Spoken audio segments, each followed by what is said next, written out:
how to delete Higgsfield AI account.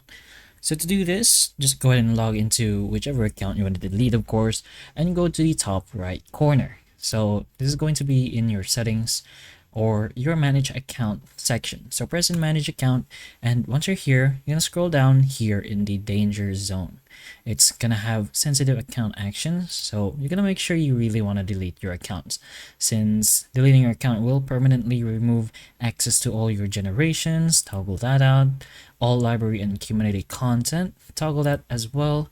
Current discounts and subscription, another.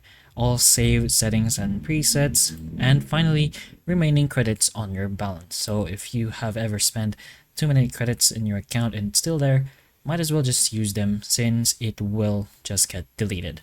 But once you're sure of that, just go ahead and press on delete account, and then you're gonna have to confirm it by pressing on delete or typing delete to confirm.